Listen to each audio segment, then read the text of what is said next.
La charla va a ser en inglés, lo siento, pero bueno, como tenemos también streaming online, hay gente fuera y la charla la vamos a dar en inglés. Hay a la derecha vino, hay bebida, hay comida, sentiros libres, ¿vale? Levantaros en cualquier momento. Hi everyone, thank you for coming today. I'm happy to see some familiar faces, new ones. Today we start with Sahau.net. It's a series of talks about blockchain. First, I want to say thank you to Madrid Innovation Lab because they allow us to do this session here.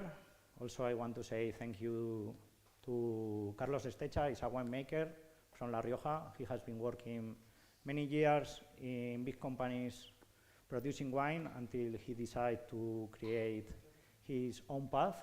So today, he provides us many bottles of red wine and white wine, so please enjoy. The only note we have today, we have to finish at 8, okay? The people from Madrid Innovation Lab have to leave and has the right to rest. So we will try to leave at 8. Also, I want to introduce myself. My name is José Antonio Lázaro. I represent INFTF. I'm the Director of Strategic Partnerships. We are a non-profit organization based in Estonia. We promote open financial technologies, and in my team there are people based around the world. We have people in Europe, in Asia, in Africa, in the US. We have top-tier infrastructure providers. We have blockchain developers. We have policymakers, lawyers, accountants, and so on. One of our last achievements as INFTF, we are helping the Ethiopian diaspora, people who is living outside of Ethiopia and wants to send money to their families or their friends in Ethiopia. With the help of Bank of Oromia, that is one of the biggest banks in Ethiopia, we produce an app that everyone from outside of Ethiopia, only with their credit card or their debit card or the bank account, can send euros or dollars.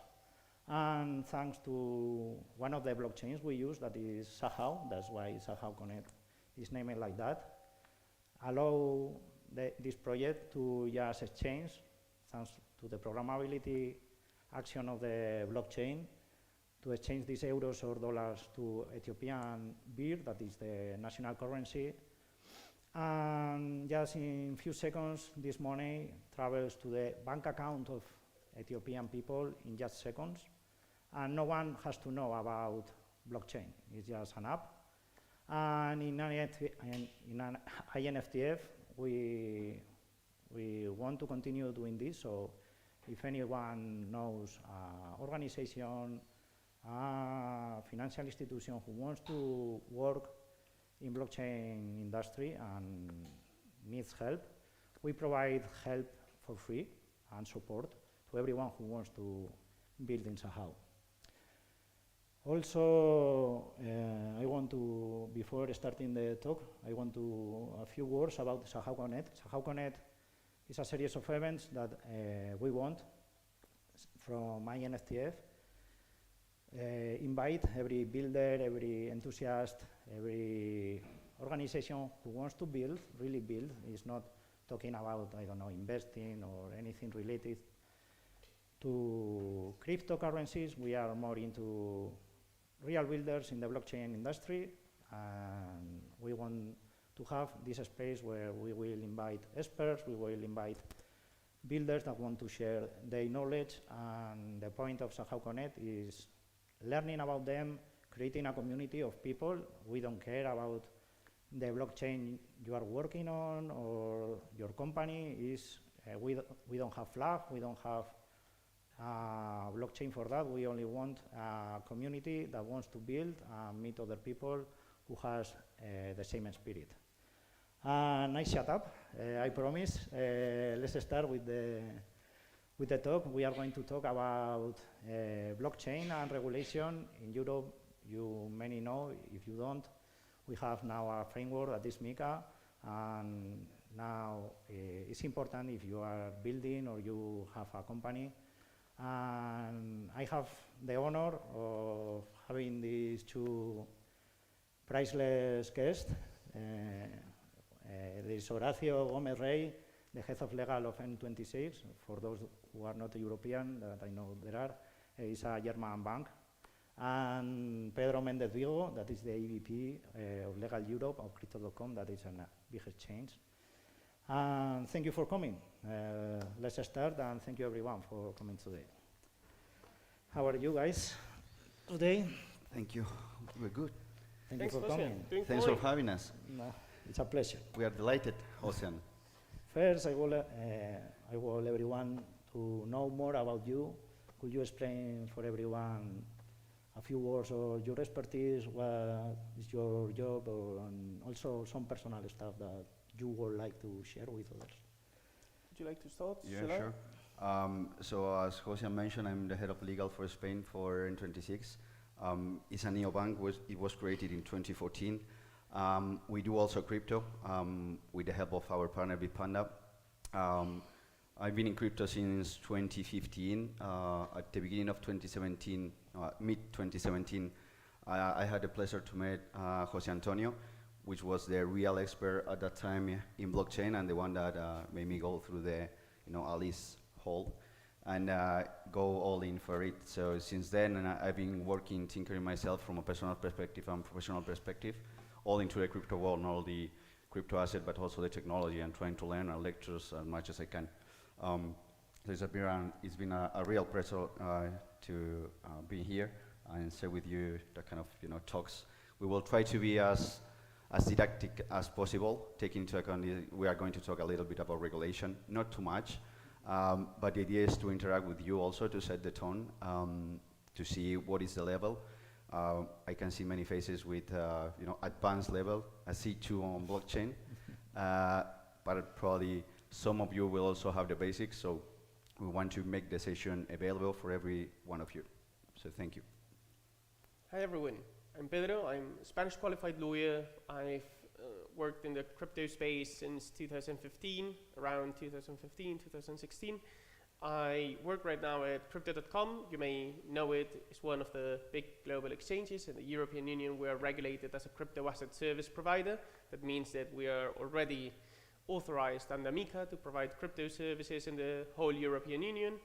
And we also have an electronic money institution to onboard and offboard fiat from our crypto services in the European Union. And we are about to launch also financial services. So very excited to be here to speak with you and to discuss all legal matters with Horacio. Thank you, guys. Also, please, if anyone has any question, please raise your hand. Interrupt us as many times you want, because this is about participate and learning together. Let's start from the beginning. What is MiCA?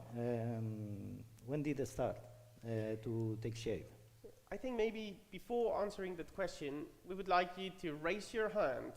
Everyone that has a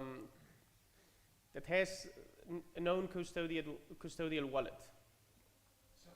Self-custodial. Yeah, self-custodial. Yeah. 1, 2, 3, Three, 4, around okay. there. 5, all right. If I say MetaMask, does it ring a bell?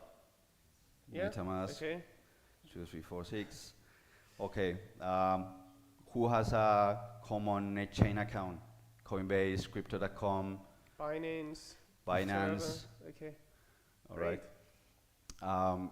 So the idea, why you have this self-custody wallet, why you have your accounts, do you see crypto assets as a way of invest? Do you do just because you want to tinker with the technology? What is the reason behind the people that you have account or self-custody wallet, why you do it? So I have a self-custodial wallet because I was hoping that it would give me possibilities to be my own bank. All right. So you I mean that in a way that I can send money directly from myself to a person or a company without the interruption of a third party that verifies the transaction. So you were trying to avoid intermediaries and keep your own custody of your assets. Yeah. Two of the questions that we will address today. All the ones about there. Same here. Investments, second one payment where it's possible, and Okay. third one like professional. I'm a lawyer, and I'm like chief legal officer at crypto company as well, so it's also part of my job. All right, your daily job. So have you been using crypto assets throughout or as a means of payment? Yeah, as well. Okay, so probably you have been using stable coins, right? Yeah. USDC mainly, USDT. It depends where I am. I travel a lot, so in Europe mostly USDC, because in France, for instance, right now you can pay for your hotel All right. with USDC. If you're abroad out of European Union, sometimes you can pay wherever you want. Depends on what you're doing, right? Yeah, cool. Anyone over there that want to raise the hand?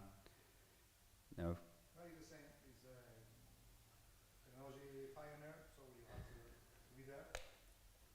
But also investments, well, somehow. and the last year about international payments. It's true. It's really it's not surprising, but it's true that and not only in this case not only stablecoin, USDT and USDC, but also in my case with Telegram and wallet, because we have a mini app there, more than one, and so we also are using this kind of. And DeFi, not so much, or it's some tokens and crypto market making, liquidity, but in payments, yeah, with Asia, America, and Europe, paying stablecoins is useful. That's a cool use case. We've been touching also part of DeFi, but very lightly, because DeFi is outside the MiCA perimeter. I would say most of the time, because the regulation is very generic in that aspect, and then you have to take into account part of the how much decentralization is enough not to be on the scope of the big application. But we're going to start, setting the tone, if you want, Pedro, about what is MiCA, where it comes from, why now? Definitely. I would like to pick it up from what you said.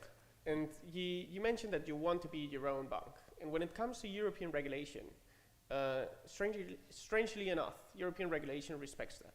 So what that means at the end of the day is that MiCA does not regulate things that are not intermediated, that are where you are your own bank. That as a general rule, you should understand that does not follow, or that does not fall within the scope of regulation.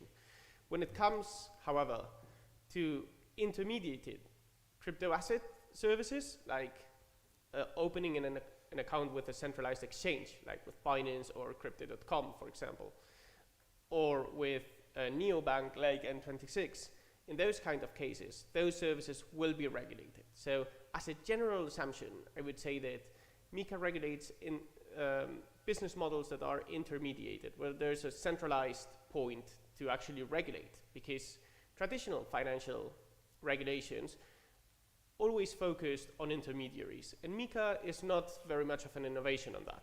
It focuses on intermediaries, and it does not go beyond that, which is actually, I would say, positive, that it does not regulate DeFi, and it lets the ecosystem to actually grow and continue innovating.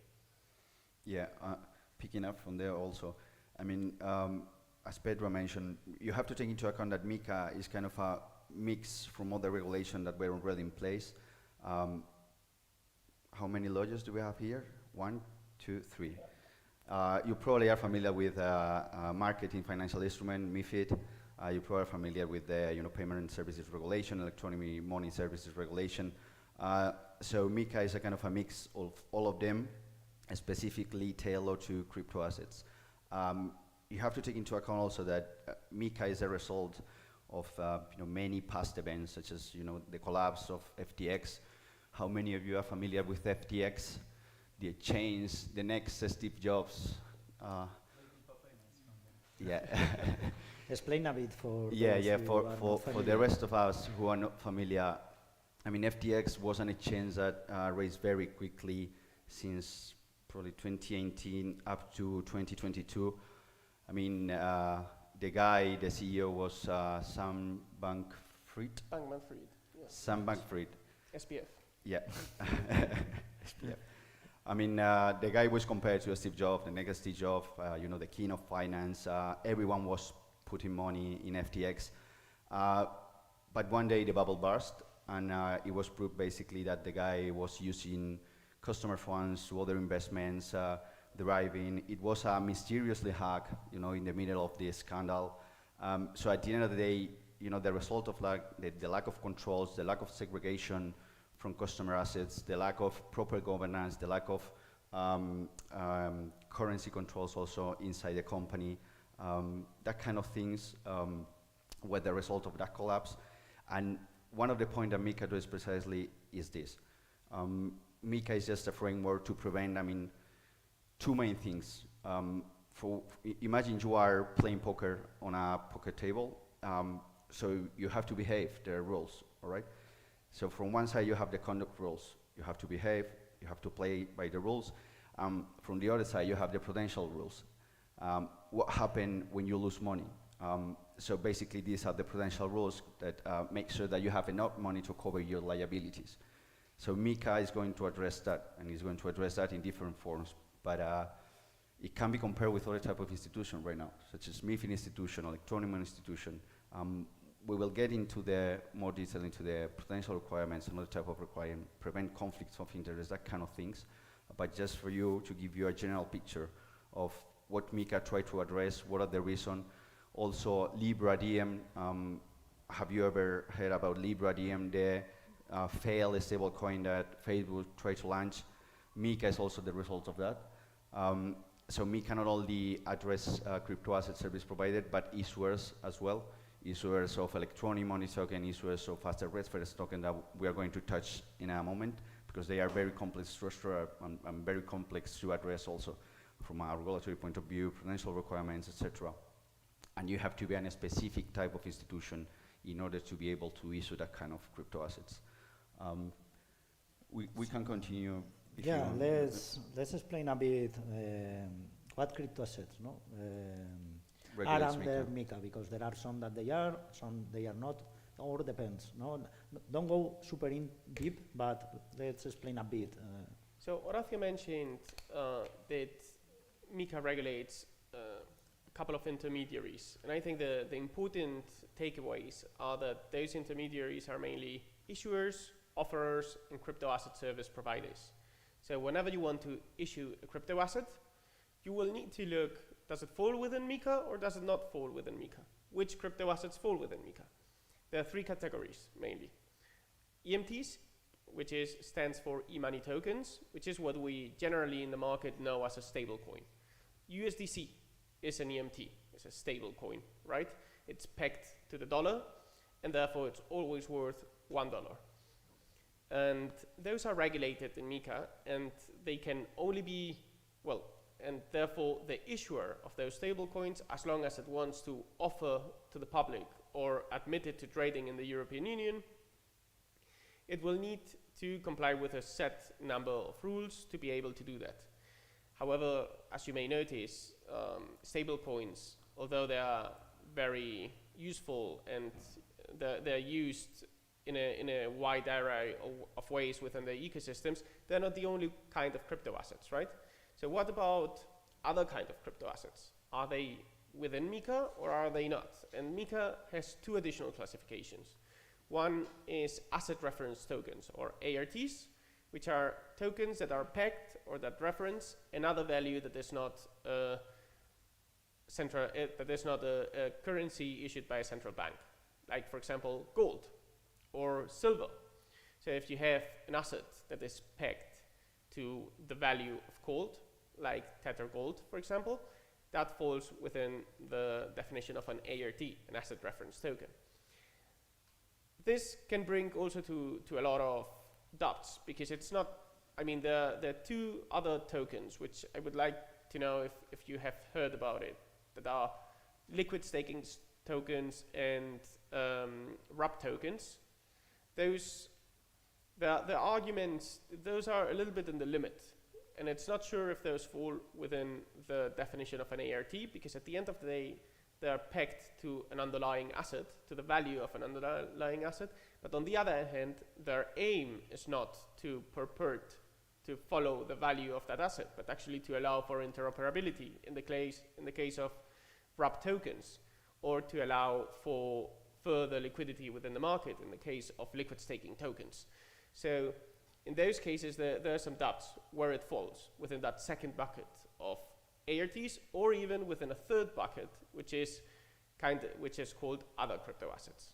And so everything that is not an EMT, an ART, or a financial instrument, which would be outside of the scope of MiCA, or an NFT, would be falling within the other crypto assets bucket. Yeah. So interesting. What is outside of this scope in MiCA? Because there are some assets, some specific actions that they are not fully in MiCA or outside of MiCA. Could you explain a bit? Yeah, sure. I mean, outside that are the so-called... for example, for a builder, no? That I'm a builder, and some of you, maybe you are building an application or a business, and MiCA is regulated, so you have to comply with that. But there are other services that maybe you can create or support, and they are not. So that's because I am asking. Yeah. Let's start from probably the most heard about the tokens that are not regulated under MiCA. How many of you have heard about NFTs, non-fungible tokens? All right. How many of you have ever bought an NFT? Overpriced, I lose everything. Non-fungible tokens are not considered within the MiCA perimeter because they are not fungible, as the name indicates. MiCA purports to regulate the tokens that are considered fungible mostly. But for instance, if you take into account that when you launch an NFT collection, if you have a lot of non-fungible tokens within that collection, that could be inside the MiCA perimeter. So you have to be careful on how many of them you try to issue inside a collection. Yeah, the point is MiCA considers that an NFT should not fall within the scope if it's unique. Yeah. And or if its underlying is something that is attached to intellectual property and therefore can be considered original. In the case of collectibles, for example, it's very much in that red thin line between what would be within MiCA or what would not be within MiCA. If it's not distinguishable and you can just trade one for another, and there is absolutely no difference between the different collectibles of the collection, that will probably fall within MiCA. However, if there are very specific and unique rights that are attached to every NFT, that will probably fall outside of MiCA. I like to say that if you have NFTs on artwork that is truly unique, it will fall outside of the scope. If you have them on, like football cards, that you can have like 1,000 of them that are exactly the same, those would probably fall within the scope. If I would have an NFT of real estate, like a house, yeah, would it fall in or outside of? That's a very good example. Yeah. Because the question is, what do you mean with an NFT of a real estate? Yeah, it's a part of the real estate. It's the whole real estate. How it represents the right when you purchase. It represents the right of ownership. All right. Yeah. A representation of the right of ownership would fall outside of the scope of MiCA because it would be only one owner can be the owner of a house, and therefore it will fall outside. However, what we see in the market that happens the most is that tokenization of real estate is not about the tokenization of the property, but about the shares of the company that owns the property of the building. And if you tokenize the shares, then you are within the perimeter of MiFID, Yep. which is the directive for markets and financial instruments. It's a different regulation.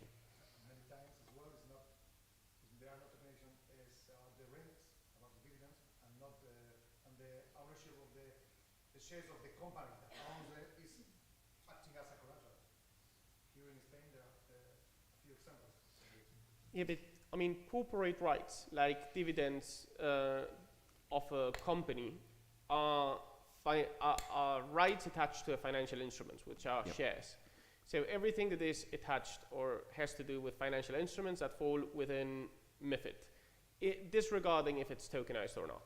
So if you tokenize shares like Kraken launched a couple of months ago, the opportunity to have tokenized shares of Apple, for example, or other publicly traded companies, that falls within the perimeter of MiFID and not MiCA, because the underlying is still a financial instrument at the end of the day. Yeah, financial instruments, for those of you, we have explained what are the assets that are within the MiCA perimeter, electronic money tokens, asset reference tokens, utility tokens, all the crypto assets. And then we have the marketing financial instruments. You have to think about equity, stocks, bonds, derivatives, that kind of things fall outside of MiCA and inside the MiFID perimeter. The securities are not under the MiCA umbrella? No, No. marketing financial instrument. They are pretty much, I mean, they address the same points. The idea is to regulate the part of conduct, the part of prudential requirements, but they are totally different regulation in terms of separate regulations. You have also, for instance, the DLT pilot, which allows to tokenize that kind of financial instruments, and there is an additional regulation on top of MiFID for that kind of projects, but this is complete different scope and perimeter, and you have to comply with different requirements depending on the financial instrument you want to issue, or you want to trade, or you want to exchange. Yeah, but it's a good question, because the differentiation may get very tricky sometimes. Yeah. So if you trade spot crypto assets, that's within MiCA. But if you trade on futures of Bitcoin, that's within MiFID. Yeah. Because even though the underlying there is a crypto asset, a future of Bitcoin is a derivative, and the derivative is a financial instrument, and therefore it falls within MiFID. In fact, the European authorities issue some guidelines, just in case you have the idea to issue a token. This card that is within the bucket of the financial instrument. So it's basically kind of a test. You have to follow the test, and if you see that your token, the token that you want to issue, have certain characteristics, could fit into the MiFID basket, or if you want to fit into the MiCA basket, have to be certain futures, have to have certain futures. So depending on how you structure, if you are granting rights, if you are granting, the access to certain things, if you are moving on the corporate side in terms of equity, stocks, derivatives, etc., probably would fit into the financial instrument bucket. Let's continue about, imagine I'm a company and I want to jump. No? Now everyone wants to jump in stable coins businesses.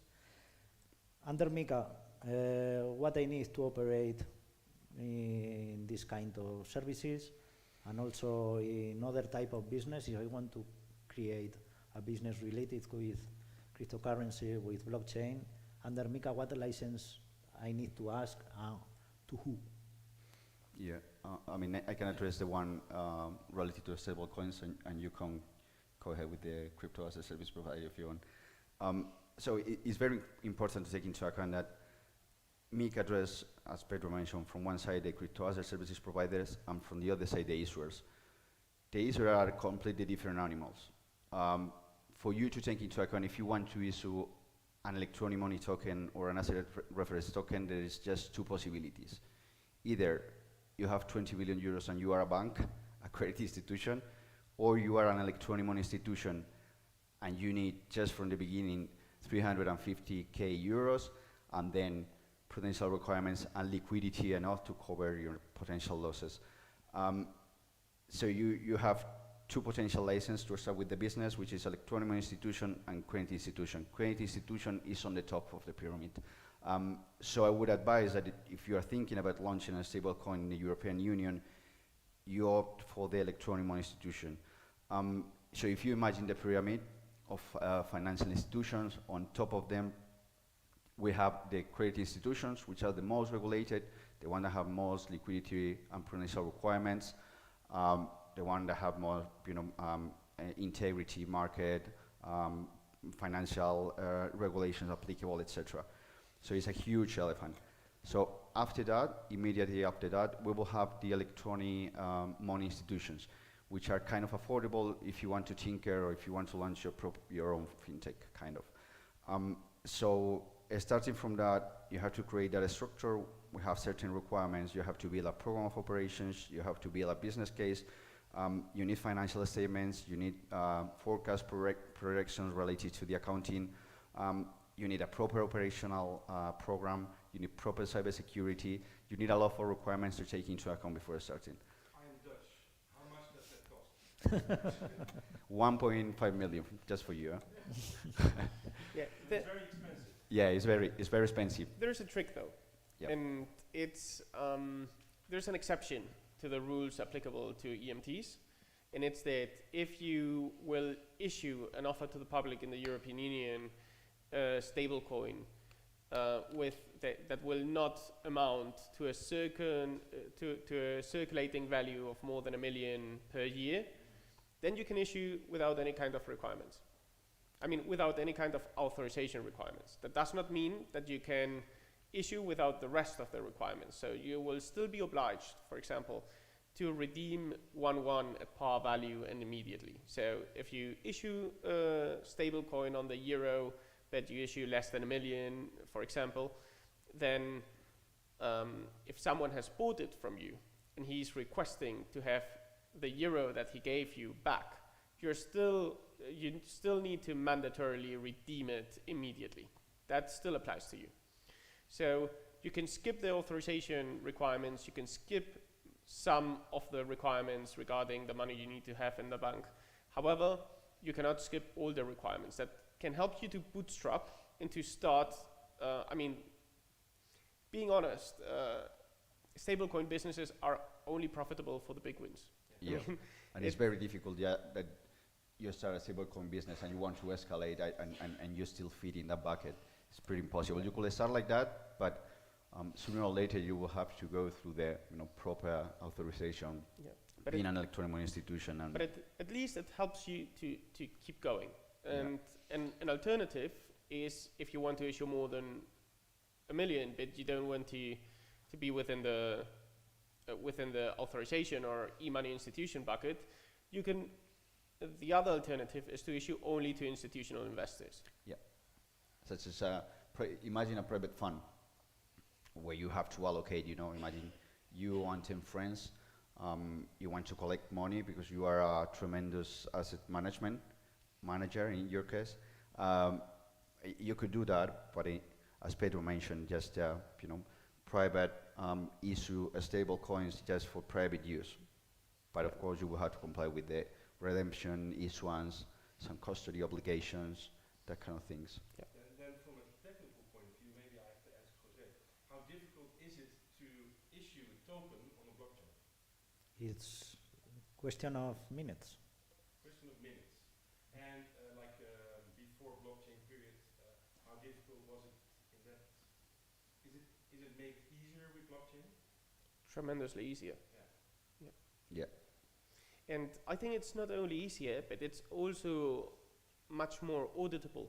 I mean, in the past, before blockchain, you were only able to use centralized databases or registers to actually issue electronic money. You would have your own register within your bank or within your accounts in your company, and you would just see how many electronic euros you would have issued, how much euros you would have in the bank, and it would need to be the same at the end of the day. And with blockchain technology, that information will most of the time be available to everyone. So that, and that's actually the point of it. I mean, and not only when it comes to the numbers of the issued and redeemed stable coins, but also about the code. The code that allows you to actually redeem and transfer the crypto assets and know which smart contracts are embedded into them. That is also, the code is normally also fully available to absolutely everyone to go to GitHub and investigate and look if it's actually working or not. And in my opinion, that allows you not only to trust those intermediaries, but actually to verify the information, which is truly innovative and something that before this technology was actually not available. Yeah, you have everything. I mean, you only have to go to the Explorer, review the smart contract, and even in the Ethereum Explorer, for instance, you have the audited check. So it's pretty easy. Yeah, it's really powerful technology, and sometimes people don't realize that we have this at our disposal, this disposal nowadays. It's really Yeah, it's a mix between people not realizing it and the user experience, I think. That is not the best of the best. no, no, it can be difficult. Yeah. Yeah, it can be difficult for the time being. It's been pretty, I mean, Someone like Jose could do it in minutes. Or Yeah. seconds. But not someone such as us in a couple of years, maybe. Yeah, one thing that I believe is also a big step forward is that under the Web 2, under the kind of internet we have grown knowing, whenever you wanted to interact within the internet, build something, you needed to go to someone else. You need to trust a gatekeeper. I mean, if you wanted to buy on the internet, you needed to go to Amazon or to whatever other company that would kind of be a trusted gatekeeper to whatever transactions you would do there. You don't need that in the Web3 environment. You can go solo, to say it in a way. You don't need intermediaries. You can download your own wallet, your self-custody wallet. You can do transaction without the intervention of absolutely no intermediaries. It's easier with intermediaries, true, but you can do it without them. And just the possibility of doing things regarding money without intermediaries, that was just not there before blockchain technology when it comes to digital money, right? Totally agree.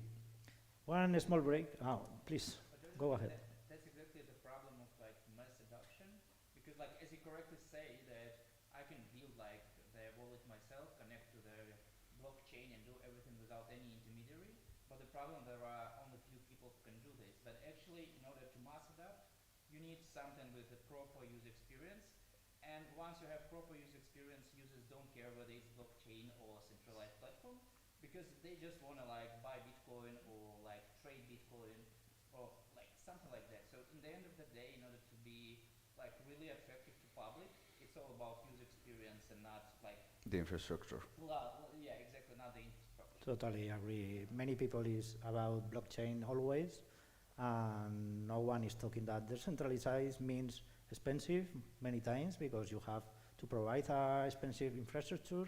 You have to agree with many people that if you are a centralized service, there is a boss and he decides or she decides. But the point here is that many people don't talk, like you say.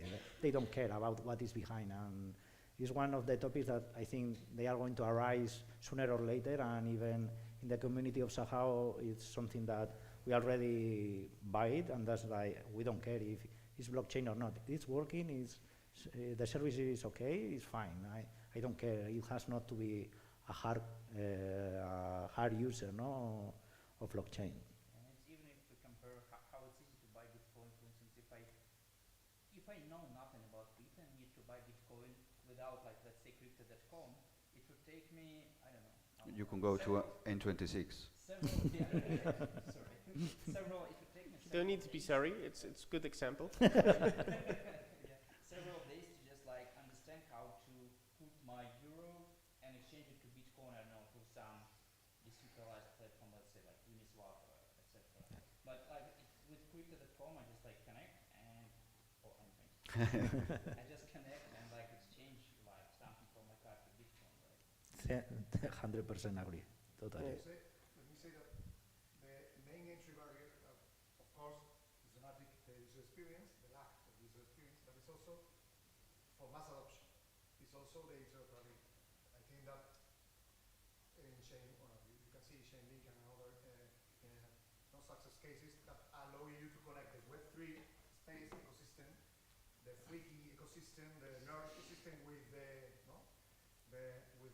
Web2 or Web first, because there are people that are in Jurassic World, no?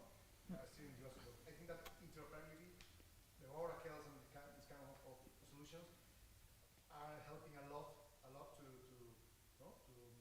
resolve that problem. Yeah, definitely. I mean, I think if you need to explain to someone that to be able to transfer their ETH to or for example their USDC that has been issued on an ETH on Ethereum to a friend that has a wallet that accepts USDC but only issued on Polygon, they need to bridge it, they will just not do it. So most of the times, the intermediaries help to make the experience really swift and really easy, and therefore allow for mass adoption. But there's where regulation also comes in, right? Because intermediaries help to create those very easy experiences that allow for mass adoption, but then users need to have the regulatory clarity and the trust that if anything happens, that they will be protected. Yeah. And regulation helps there. Absolutely. Sorry, I should mention as well. No worries. I mean, it's advertisement. Bridges, so trying to No worries. I mean, there are a lot of institutions, not only crypto as a service provider, but also banks and other institutions that are kind of building bridges between the, centralized crypto world and the decentralized crypto world. You can see a lot of integrations, in Crypto.com, in Kraken, that they are connecting, with pools of liquidity in decentralized finance, Aave, Uniswap, etc. And they are, as Pedro mentioned, doing the experience for the client like, seamless. Jesse Powell, the founder of Kraken, he used to say that at the end of the day, the aim is financial freedom. So to allow people to actually use financial services without the need of any intermediary. But to do that, that's like, there's kind of the river of the difficulty to use one service and the other, and intermediaries help to cross that river. They provide the bridge. And for Jesse, he always says, Kraken is the bridge between TradFi and DeFi, but the aim is to finally burn the bridge down when everyone has crossed. Yeah. Satoshi Green. Yeah, kind of. And if you take into account nowadays, there's been a convergence ongoing where crypto as a service provider are starting to provide like traditional finance services, and traditional finance providers, credit institutions, etc., are starting to go into the crypto world. So I think that everyone wants their super app when you have one single point of access, one-stop shop, and you have everything on that app, from your normal finance services, your bank account, your current account, your deposit savings, to the, the whole world of new crypto assets, which are completely, a new asset class. Nice. Just a little break. There is 45 minutes left. Feel free. There is a lot of drinks or food. If you want, stand up. Don't worry. You can come back. Continue about the talk. We were talking about the TradFi, the DeFi. Let's talk about the users. The users is in Europe we always complain, that everything is over-regulated, that all are problems. But at the end you need a regulatory frame for your services. Like when you use your bank account, you said before, you need some rights. You need someone to protect you. Could you talk about, in your opinion, what's good from the point of view of the final user, about MiCA, because I know a lot of people that is only an investor and they see it as the enemy, regulation is an enemy, but they don't think about, I don't know, if someone commits a fraud to me, or what rights I have, or how someone is covered any problem I have. Yeah. I think there's an example that may be helpful, and it's e-commerce. So in the early 2000s, late 1990s, when someone wanted to buy on the internet, it was a bit of an adventure, right? There were no TNCs, no privacy policy to be found anywhere.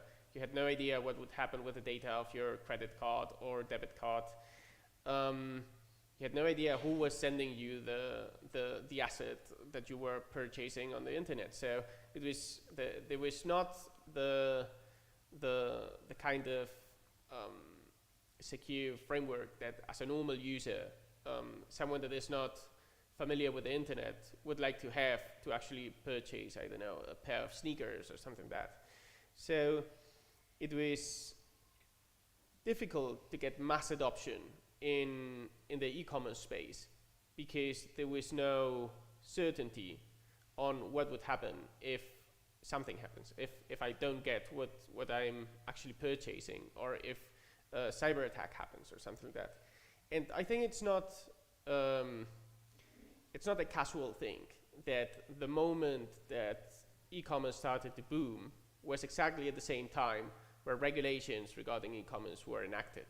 So the e-money directive, as well as the Spanish e-money or Ley de Servicios de la Información, they were enacted at the moment in which in Europe first and then in Spain, e-commerce started to boom.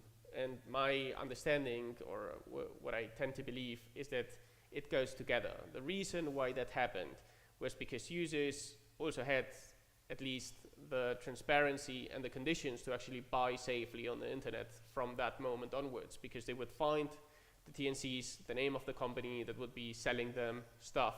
They would know where to go if something goes wrong.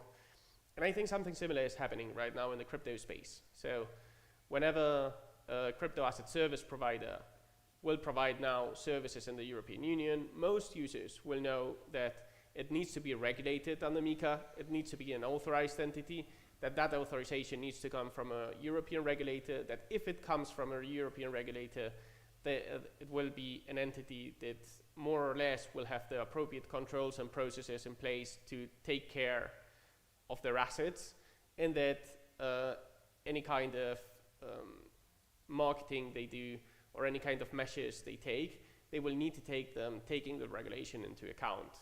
It doesn't mean that frauds will completely disappear from Earth. They will always exist, but I think that users will have the transparency and the certainty to be able to differentiate between one and the other more easily, and also to use the services with a higher degree of trust.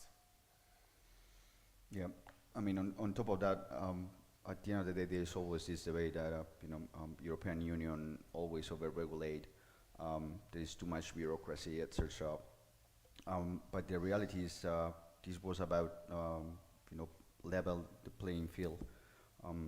You already have financial institutions that were regulated by MiFID. You had banks, you had another type of institution, payment institution, and the idea is, if you are keeping people's money, you have to be regulated such as all the others. And probably, the user is at the center of all of it, but for the legislator, it's pretty difficult to assess what is the right bucket, the right quantity of regulation, the right quantity of customer protection, and not trying to stop innovation. But the protection were already there with other regulation. At the end of the day is customer, transparency for the customer, protection for the customer, how the entities can respond in case of a collapse, in case of a bankruptcy, how they are covered, how they are segregating assets, how, if anything goes wrong, how we can get covered for the users. There's one thing that a lot of people normally bring up, and it's within the banking sector and banking ecosystem, you normally have protection mechanisms or funds, right? If a bank goes bankrupt, most of the times until a limit in the European Union of 100,000 euros, your money in the bank will be protected, because there's a state mechanism to actually pay for that and protect that money so that it does not disappear, to say it in a way. So that kind of protection does not exist in the crypto space. But there's also reason for that, and it's the banking system works under an assumption of fractionalized reserves. That means that whatever money you put in the bank, it's not there. They just lend it out, and they create new money to continue lending it out. But the crypto asset custody does not work like that. Crypto asset custody works under a regime of full reserve. That means that your cryptos, even if you trust them to a third-party custodian, will be there. They will not be lent unless you give your express consent to that. They will not be used for anything, but just sit there. Interesting. So if I have an N26 bank account, by the way, Yes. Amazing. I have both money and crypto on my N26 Okay. account. Will my crypto be, if something happens to N26, will my crypto also be fully covered? Have you read the terms and conditions? Yes, of course. I'm asking this because there is a slightly different. I mean, as I mentioned before, we are partnering with Bitpanda, all right? So N26 requests a MiCA license, but specifically to do reception and transmission of orders, meaning when you want to buy a crypto asset, we take your order and we pass it by to Bitpanda. And is Bitpanda the one executing and custodying your assets? And you already have an agreement with Bitpanda. So in case something happens, you will have to go to Bitpanda, but we will go together. Yeah. No, I mean, at the end of the day, as Pedro mentioned, these are already super regulated institutions. It is true that the banking sector works completely different, but just in terms of deposits, no other type of instrument.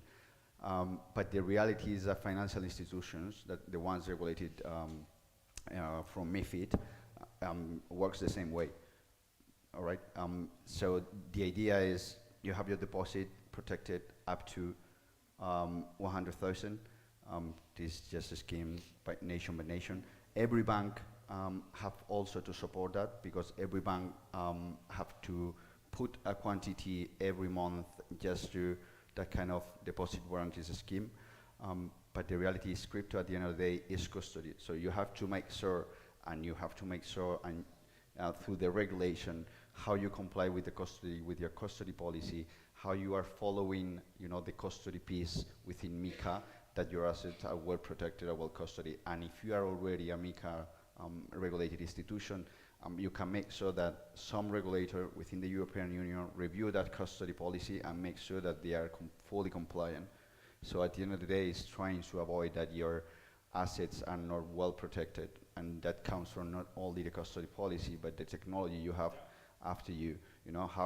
How you segregate the asset, how you use your cold wallet, your cold storage, your hot storage, how they communicate between each other, that kind of things.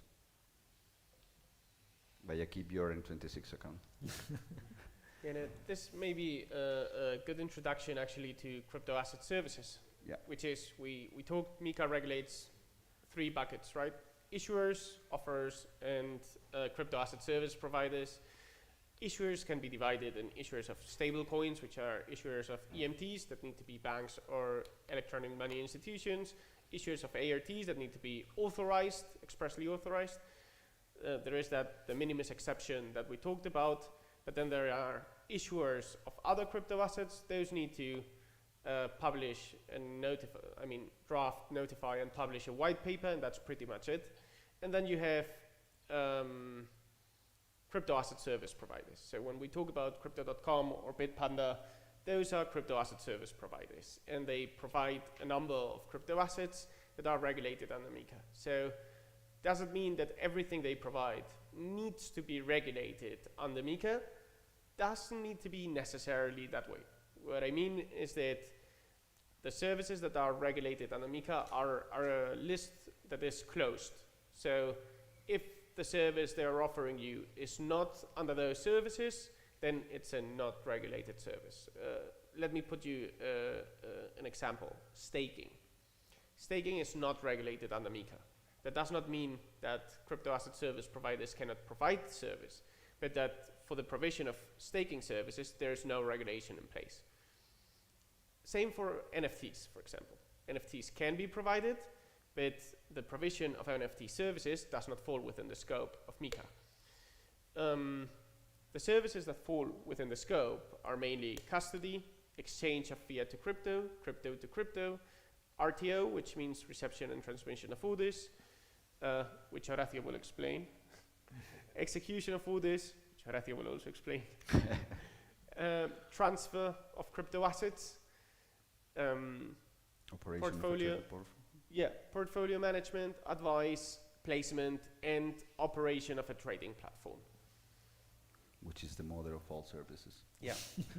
Yeah, they can be mainly classified in 3 buckets. So the higher bucket, where you need to comply with more prudential requirements, which means you need to have more money in the bank and you will be watched over more by the regulator, is the operating of a platform, of a crypto asset trading venue at the end of the day. The second bucket involves mainly custody, and I don't know if maybe third bucket. RTO execution and exchange. Yeah, kind that of. may fall in the second or third bucket, I don't remember Transfer. correctly right now. And the rest falls within the third bucket.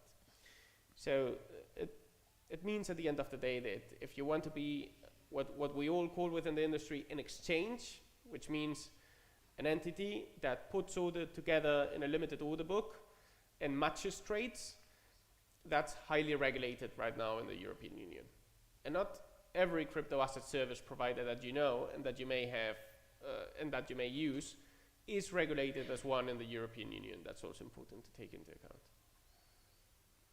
Yeah, I mean, imagine the flow when you try to open an account in an exchange. So the first thing you will do probably will be exchange fiat to crypto. So then once you start changing your fiat to crypto, you will pass to the, depending on the crypto asset service provider that you have, you will pass probably to reception and transmission of orders. Depending if they are dealing on their own account or they are transferring your order to an exchange, because it's different. You can deal on your own account. You don't need to transfer your order. But if you are not dealing on your account, you will transfer probably your order, and then someone else will execute that order. And then it will come back with the asset you purchase. And then someone, probably the same exchange, would custody your asset. The exchange could subcontract the custody, which some of them does, but this of course have to be a regulated custodian and the MiCA. So this is basically it. You have plenty of services, but every one of them are fully regulated, and you have to request the precise authorization for the services that you are going to provide. Some institutions, some crypto asset service provider split their authorization in two. For instance, there are some crypto asset service providers that have one institution just to act as a trading platform, as the kind of multilateral trading facility, and then they have separated because they have, or they keep the matching engine on one institution, and they keep separated from the other institution, which is the same group, but they are providing RTO, exchange crypto to fiat for crypto, and crypto to crypto, transfer of crypto assets. So yeah, it depends on how you want to set up your institution across the European Union mainly. Let's move forward. I want to talk about gossip. You know, in Spain we like gossips a lot. Not about gossip, but experience. No, probably you don't have to talk about yourself if compromise you, but probably you have friends that experience the same. How is, for example, living in the time like you have to prepare a company for MiCA, or when you are already in MiCA and you have to talk with the regulator, for example, in Spain with NMV, or you are in another country and you have to deal with a regulator. How this happen? Is it easy going? Is complicated? It depends. Could you explain a bit how the things go to your friends, for example, not in your case? Not to us. I mean, first of all, the first thing that you have to take into account that it depends on the country you want to request the authorization. Having said that, MiCA is a regulation, which means it's directly applicable to all the countries. And they have level 2 requirements with the regulatory technical standard, which is almost 3,000 pages or something like that of kind of guidelines that are mandatory on top of that regulation. And then you have the level 3 also, which are kind of recommendation, best practices, etc. So yeah, in terms of regulators, I mean, depending on the state, the regulator could be like more tough or tougher or not. But at the end of the day, you have to develop your framework. You have to comply with all the requirements that I mentioned, not only MiCA, the level 2, the level 3, depending on your services. But from my, I mean, I can't talk about my personal experience or my friends or anyone else. Up to you. Yeah, I mean, in my experience, we have been with 3 or 4 regulators across the European Union, just one of them related to MiCA, no, 2 actually. I can tell that it's not, I mean, they are not easygoing, none of them, but that doesn't mean that they are hard to deal with. I mean, they are doing the job. They have much more understanding than some years ago. They need some clarification in some other thing, as you have to explain, depending on how your system works. But it's not, I mean, at least from my point of view, it's not been a rough experience. It's been I mean, you are dealing with a regulator, you have to comply the regulation, you have to develop your requirements, explain them, you know, written them down, drop them, and do your thing. I mean, at the end of the day, you have to be a professional and you have to do the things well. Can I ask a question about, sorry for all the questions. Yeah, go ahead. How much time did you spend to get the expertise to be a lawyer in that is well enough,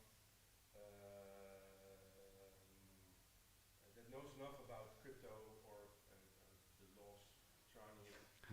I Oh, didn't. that's a tough question. Yeah, I didn't count it, but. Lawyers in the room, I'm really wondering how many of we need the lawyers, right?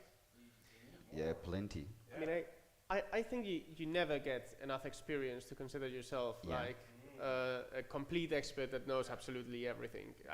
And the legal regimes also change from time to time, so you need to be constantly learning from the news, from the new changes, from the experience you gain whenever you work on it.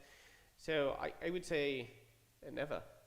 And do you get the information at university, for instance? Are there... No, never. That would be great. Yeah. No, I mean, when we were in university, it didn't exist. No, but I mean, now. Exists now. Yeah. Nowadays, you have plenty of good programs. I mean, you have master that address some part of the MiCA ecosystem, blockchain ecosystem. You have specific programs that you can attend, and you can also go by yourself. I mean, you have the internet, and you have plenty of information right now. And with MiCA, it's much more easy than it used to be, but because when you have no regulation, I mean, everything was uncertainty. So it could fit in one bucket or not. But now there's plenty of clarity, and you could use that. And if you want to start, your journey, start by reading MiCA, basically. Right? Yes, for sure. You like them, right? I would have actually 3 takeaways when dealing with a regulator. And first point would be as clear as possible. So that means when asking for an authorization under MiCA, scope the services in a way that it's very easy to identify for the regulator what services you're actually seeking an authorization for and what services you will be offering. The second one would be as complete as possible. So normally the authorization process is 2-phased. You have one first phase in which the regulator needs to has kind of a checklist and needs to check that you have provided all necessary information for them to analyze your authorization. And that is the phase that normally, against all odds, lasts longer than the second phase, because normally it takes a lot until you have absolutely everything that the regulator requires. But if you're able to be as complete as possible when you submit your application, then and the regulator checks all the boxes and says everything is complete, let's go to the second phase and analyze how you will provide the services, then probably the process will be much swifter. And the third point is to speak the language of the regulator. So if you go to the regulator speaking about liquid staking tokens, bridges, interoperability between chains, about consensus mechanisms, they're not gonna understand what you are talking. So you need to talk the same language they talk, which is normally what's written in the law, and the same language that it's in which the law is written. So sometimes it's a bit like legalese, like something only lawyers understand, but I think that's important so that they get assurance and they very much understand what you're actually speaking about. Yeah, they will come back during the the time of the authorization. They will come back with question, with clarification. You will have meetings with them to explain some parts or certain requirements of your filing. But at the end of the day, as Pedro mentioned, it is that one, you have to comply with all the requirements, level 2, level 1, level 3, and you have to be as clear as possible, because I mean, you have to take into account that you are knowing the company from inside, but they don't know you. They don't know how you work under the hood. They don't know how you operate, how you treat your asset, whether you're custody or not, whether you are segregating or not, how your structure functioning, how your technology is working. So they have to understand that, and you have to understand that from a point of view that is a legal framework, which is a regulation. They also have experts, in terms of economics. They also have technological expert, operational expert. But at the end of the day, it's just one framework trying to fit every requirement inside. So taking into account that you have only one framework, one set of instruction, you have to be able to explain everything to the regulator that is going to approve your application, your filing. Well, please. What's your, first of all, I want to know where you received your authorization. I mean, it's public information. Yeah, Malta. Malta. Cool. Yeah, I mean, in our case, the process was very intuitive, because Crypto.com has normally taken an approach in which when they wanted to go into a market and expand, they normally we normally look into how to do it in a regulated way. And back when we started expanding into Europe, that was 2019, 2018, back then the only place in Europe where there was regulation at all regarding crypto assets was actually Malta. So we went to Malta to get regulated and be able to offer regulated services from Malta to the rest of the European Union. Then we also got like VASP registrations all over Europe, but mainly that offered us like headquarters to offer regulated services. And when MiCA came along, Malta had already a regulator with a lot of experience on dealing with crypto asset service providers, with dealing with the technology, and also a regulatory framework that was very similar to what was coming with MiCA. So that made the whole process very intuitive, and also, I mean, for us it was clear it was going to be Malta because of that, because it makes also sense to be regulated in a place where you have boots on the sand, boots on the soil, right? Where you have your people and you have already a standing trust relationship with the regulator.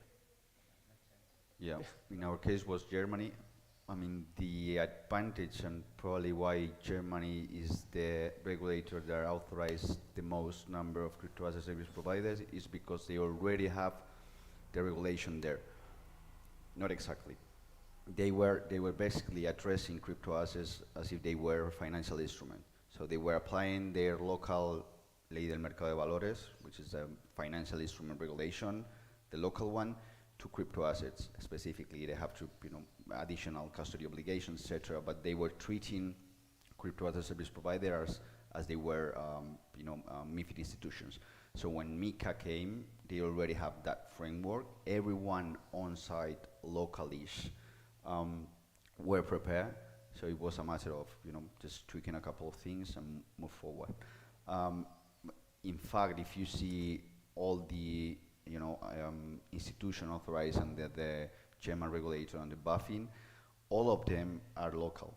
When someone from outside, the Binance of the world, the Krakens of the world, wanting to provide services before MiCA in Germany, they will have to kind of partner with a local institution, and the power by whatever institution was in there already regulated.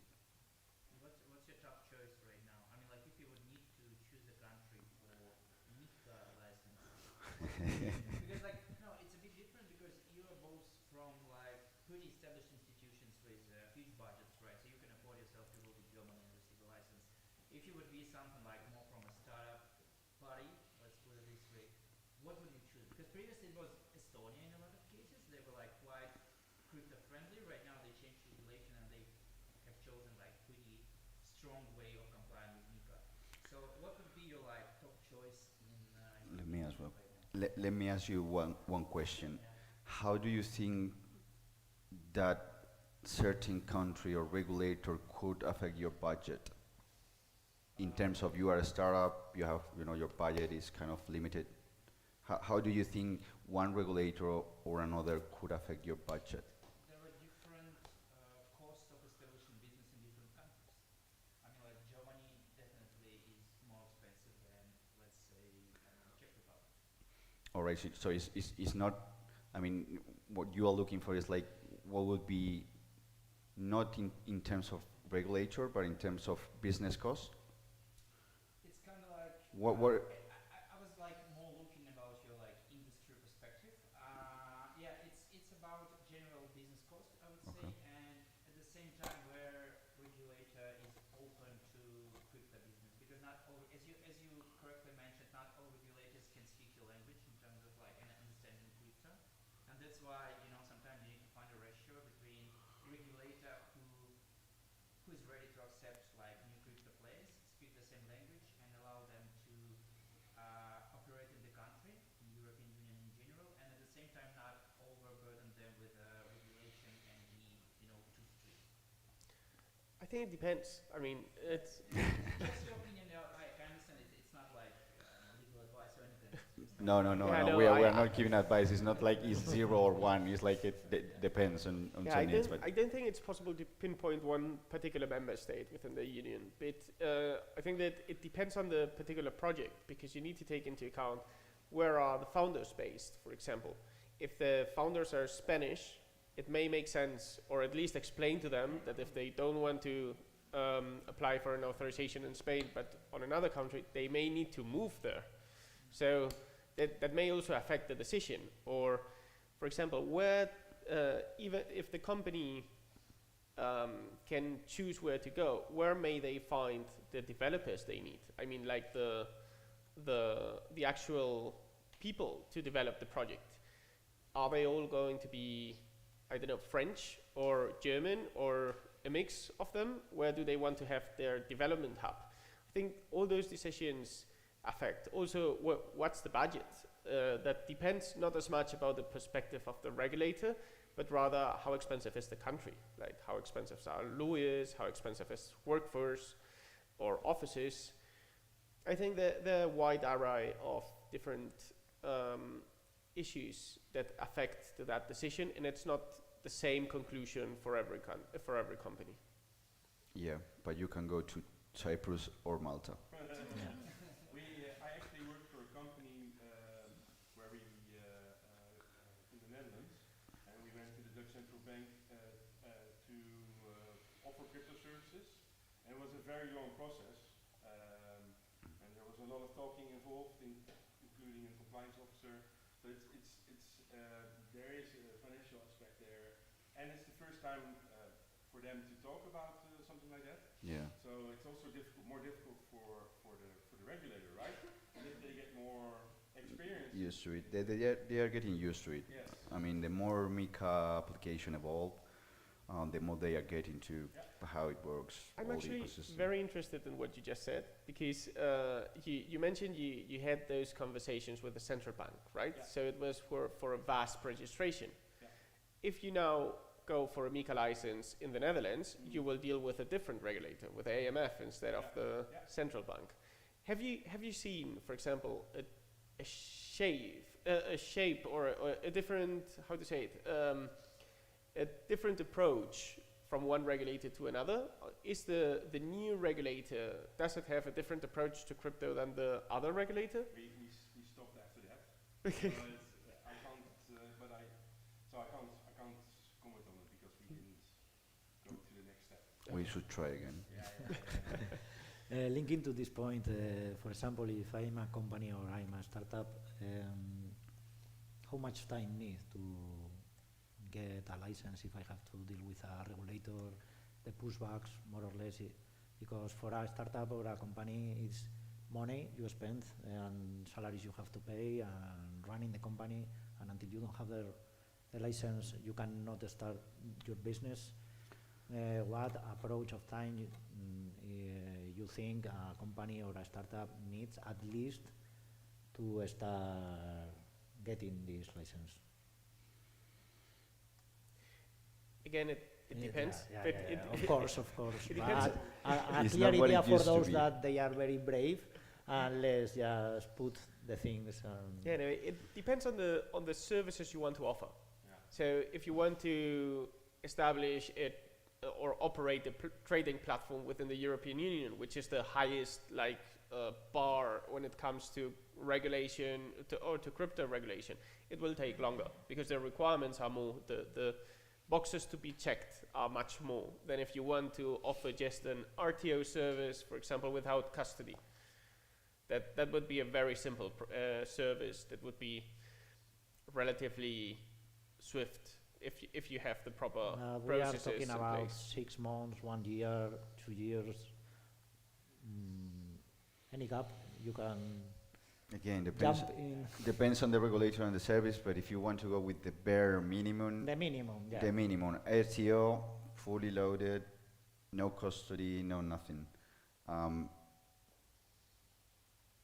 Assuming that the moment that I mean, Sorry. it will depend on the regulator, but Yeah. no less than 6 months to a year. This is not like making a paper and go to the mayor and sign. No, it's not what it used to be. There are a lot of, entrance barriers. You need capital. You need to touch a lot of moving parts. It's not just, the capital requirements that you have now and you need. It's the AML part. It's a lot of moving parts right now. So let's go to 1 year, no? For example, if someone is interested in this It could be topic. it could be sooner. I mean, but lawyers, Yeah, but things are always happen, no? negative. Yeah, no, but you touched one thing, Jose, and that I think is tremendously important and that we are very much concerned about it. And it's that we see that for the big crypto companies or for the banks, for example, it's not an issue to get an authorization. At the end of the day, they have the resources, they will get it. But these kind of authorizations set an entry barrier into the system for a lot of startups Yep. that hurdles and damages innovation at the end of the day. Because I've never seen a bank innovate. So innovation does not, except N26, sorry, except N26. So innovation does not come from the big established players normally. It comes from those that are challenging the big established players. So if you are putting such big entry barriers into the market that you are just making it impossible for challengers to appear, it will damage innovation. So we need to strike a balance there. Yeah. So my suggestion would be start with DeFi now that you can, make money, keep that money, and then go play with the other ones, with the biggers. It's very difficult, to be honest. I don't know in the future if there will be kind of a way to balance, that kind of binomium between innovation and regulation, but there are plenty of entry barriers right now. Yeah, sure. You need capital, you need team, you need people with knowledge, you need lawyers, you need infrastructure, you need to, put that into Good perspective. legal team also. A good legal team as well. Very expensive. Yeah, very expensive, super expensive. But no, you need a lot of requirements. These are costly, and it takes time, and time is also costly. Probably if you are thinking about projects, I would suggest to either you raise capital, at least the bare minimum, and you have a very strong business case where where you know how you're going to monetize that business case, providing the bare minimum if you want to go with the bare minimum. You raise capital, you get the funds, you start your application, everyone can help. There are very good lawyers around the ecosystem. We need more of them, but I mean, the people that is in the ecosystem is super professional. And if not, you can start, as I mentioned, with DeFi. You can, build something, innovate, and then, we will find a way just to switch that or build a bridge, just to communicate with the traditional world. Perfect. Thank you, both of you. We are in the last 5 minutes. There is a question, and if anyone else want to question anything, try now or shut up forever. Yeah. Let's talk lawyers. Start go ahead. I mean, they are free. Yeah, you touched on this about like DeFi projects. Yeah. As you mentioned, like there is like a financial barrier to enter the market. So, what's the current stance on decentralization? Because Mika said that like you can be fully decentralized. Yeah. It's written in recitals, which is not really binding clause, but like a recital helping to understand the text. And so, how decentralized we should be in order to say like Mika is not applicable? Yeah, that's a very good Million-dollar question. Yeah, million-dollar question. I mean, take into account that when you are building in DeFi, you have a lot of moving parts. I mean, depending on the project, of course, you have to assess kind of features or variables such as who is holding the keys, who is controlling the smart contract, how centralized is the DAO? Is the DAO governed by, with very few distributed tokens that give powers of decision to very few people? That kind of things. Are you using nodes? Are you using relayers? The smart contract, how it's built, the funds, how they are distributed, your treasury, how it's managed, that kind of question, depending on how you develop the project. And the more you get responses such as very few, the more centralized it's going to be. But of course, we consider DeFi project like, very excited because it's the kind of how do I design or how do I have to design my projects to be outside of Mika? How decentralized is decentralized? Yeah, I would add maybe that decentralization is not a binary option. It's not yes or not, but actually a spectrum. And you need to take into account, as Horacio was mentioning, is governance decentralized? Maybe more or less. Is technical infrastructure decentralized? Maybe more or less. What is your Nakamoto coefficient when it comes to decentralization? All those kind of issues need to be taken into account. And then you may be, for example, quite centralized on governance because the governance token may be split only in a couple of wallets, but you may have a very decentralized infrastructure. And the economics incentives may be also very decentralized. So that may bring you within the bucket of decentralization. So it really depends. From a more practical perspective, what regulators are taking into account is if there is some kind of centralized point at some point in the system. One example is that the Danish financial authorities, for example, they published a paper on DeFi stating that front ends are one of those centralized places, right? A front end needs to be provided and developed at the end of the day by an entity. There are normally T&Cs regarding to the front end. So if you're offering a front end service just to make access to the protocol easier to users, that may be considered as a centralized service. In my opinion, that's far-fetched. Yeah, and there is a case, just sorry to interrupt, there is a case, there's a Uniswap case that you have, they went to court, they had oral hearings, they had to defend it in the United States. There is a pretty good resolution, not sure if from Supreme Court or lower courts, but it's pretty illustrative because the way Uniswap defends that providing a point of access or a kind of framework user experience just to communicate with the smart contract was not exactly a way to qualify as centralized. So it's worth reading if you're interested.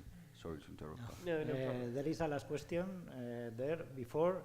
We are going to continue this. If anyone wants to join, let's go to a bar and we can have more questions On and my wine. meeting the star guest. And let's go with the last question, please. Yeah. Very quickly and very short, as a user, I'm interested also in privacy. I guess a lot of things, it's also about privacy. I think it's going to destroy the privacy on the blockchain as it's going to attach every single personal data to one, and somebody is going to look at it. How is this going to be treated? I think that's a very interesting question. When it comes to privacy in the blockchain, most of the blockchains, it really depends, because you have some protocols that are really focused on privacy, like Monero, XMR, for example, where you cannot trace the holder or the transactions performed on that blockchain. But most of them, especially those offered in regulated exchanges, have traceable transactions. That means at the end of the day, that whatever data gets on the blockchain, whatever transactions are there, there's normally a link between the public addresses of the different wallets, and all that information is pseudonymous. That means that it's not like open data available to open personal data available to everyone. But if you investigate enough, a lot of times you're able to know who's behind the public addresses of different wallets. And nowadays you have very strong tools that actually assist you on that, like chain analysis or elliptic or TRM. So that's an issue, indeed. From an intermediary's perspective, one thing that happens a lot of times is that whenever you transact, for example, at crypto.com and you buy Bitcoin, those transactions do not go to the blockchain. They stay within the ledger of crypto.com. And the wallet that you will have at crypto.com, it's a general wallet. It's not attached only to you, but it's attached to all kind of deposits of a particular asset. And once that particular asset arrives, we're able to identify it as a deposit of Bitcoin of you, and then we assign it to your account within crypto.com, right? So that allows for the data to stay identified at a centralized provider, but not accessible to absolute everyone in the ecosystem. Okay, It's a patch, not a solution. Okay, guys, sorry for closing this event right now. We continue now in a bar. Everyone is invited. And thank you to our guests for spending time here. I know they want to rest, and they spend an hour and a half with us, and I ask for a big shout for them. Thank you, everyone, for coming today. Thank you so much. And I hope see you in next events. Thank you so much.